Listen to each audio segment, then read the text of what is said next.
I got Lou Garrison. It is a disease that eats the muscles in the nerves. If I got out, I would spend all my time with my grandkids. I'm craving for them. It sounds like I can hear their little voices.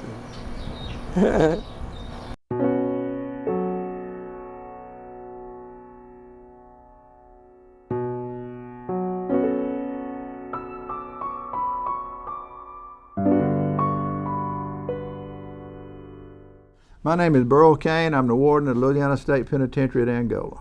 I have 5,145 inmates. There's about 4,000 lifers, and the average age is creeping up.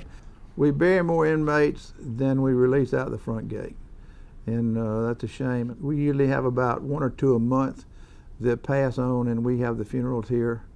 Somebody who is not going to do harm to another person shouldn't have to die behind bars. The aging of the prison population nationwide is a huge problem. It's very expensive. People are paying enormous amounts of taxpayer dollars on what amount to in-prison hospital facilities. We use resources taking care of old men instead of using resources to have school and education and training and preparing young men to go back into society that are going to be released with shorter sentences and so forth, so they won't recidivate and have another victim. So you actually create victims by not letting the old guys go, and use your resources on rehabilitation for the ones that are going to get out.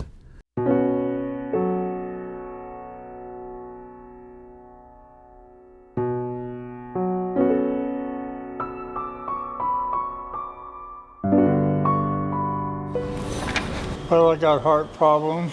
I got back and neck problems. I got lung problems. I'm just wore out. There's several people in here that I can't see why are in prison because they're helpless.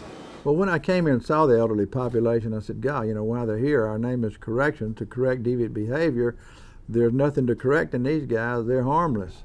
So I realized when you can't commit the crime again, then it's time maybe to look at not being here. Burl Cain is really committed to the idea that people can change. When Marjorie Esselman of the ACLU called me to talk about aging inmates, I was excited because I've always been on opposite ends with her in ACLU usually, but I don't blame them because they're making me stay constitutional, and I should. It's a republic.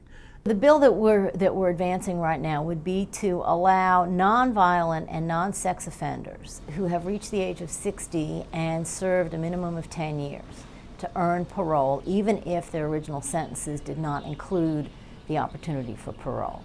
And what we really want to do is, of course, punish people for the harm that they've done to society, but also turn them into people who can be released and be productive taxpayers rather than costing money. She is right on track. ACLU is right on track. And I think we have victims in our mind. We're not going to release anyone that's going to hurt someone again. It's time to have the law where that you can have a hearing. Charles Manson gets a hearing. Mine don't even get a hearing. We're hoping that with the strange coalition that we're building with Burl Cain and with some other allies that we can persuade the Louisiana legislature that not only will this save money, but it's also the right thing to do.